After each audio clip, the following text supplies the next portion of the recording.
Pars Today ২০০৩ সালের March মাসে দখলের পর থেকে ইরাকের তেল বিক্রি থেকে প্রাপ্ত অর্থের মালিক হয়ে উঠেছে যুক্তরাষ্ট্র। ২০০৩ সালের মার্চ মাসে ইরাকে মার্কিন আক্রমণ এবং সাদ্দাম হোসেনের শাসনের পতনের পর দেশটি আর্থিক ও অর্থনৈতিক বন্দি দশার অন্যতম স্পষ্ট উদাহরণ হয়ে উঠেছে। যুদ্ধের পর ইরাকে মার্কিন অর্থনৈতিক নীতি, বিশেষ করে দেশের আর্থিক ও তেল সম্পদ নিয়ন্ত্রণে মার্কিন পদক্ষেপ সরাসরি ইরাকের অর্থনৈতিক স্বার্থকে বিপন্ন করেছে।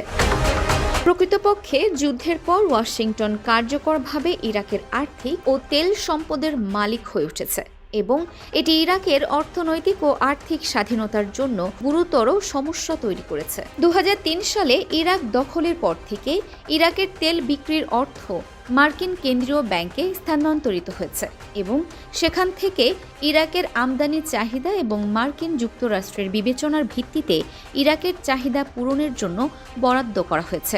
এর ফলে ওয়াশিংটন ইরাকি অর্থনীতির ওপর সম্পূর্ণ নিয়ন্ত্রণ, দেশের তেল বিক্রির অর্থ পরিচালনা, বাগদাদের উপর নির্ভরতা তৈরি করা এবং ইরাকি সরকারকে আমেরিকার তৈরি ভোগ্য পণ্য কিনতে বাধ্য করার সুযোগ পেয়েছে। ইরাক বর্তমানে প্রতিদিন ৩.৫ মিলিয়ন ব্যারেলেরও বেশি তেল রপ্তানি করে এবং দেশটির বৈদেশিক মুদ্রা আয়ের প্রধান উৎস অপরিশোধিত তেল বিক্রি থেকে আসে। গঠন কমিটি সিপিএ নামে একটি প্রতিষ্ঠান তৈরি করে। ইরাকের আয়ের সবচেয়ে গুরুত্বপূর্ণ উৎস তেল সম্পূর্ণ আমেরিকান তত্ত্বাবধান এবং নিয়ন্ত্রণে রাখা হয়।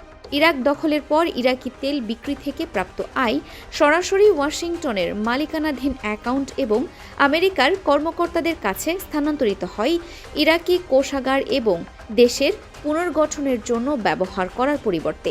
এই আয়গুলি বেশিরভাগই দখলদারিত্ব বজায় রাখা এবং আমেরিকান রাজনৈতিক লক্ষ্যগুলির অর্থায়নে ব্যবহৃত হয়েছে।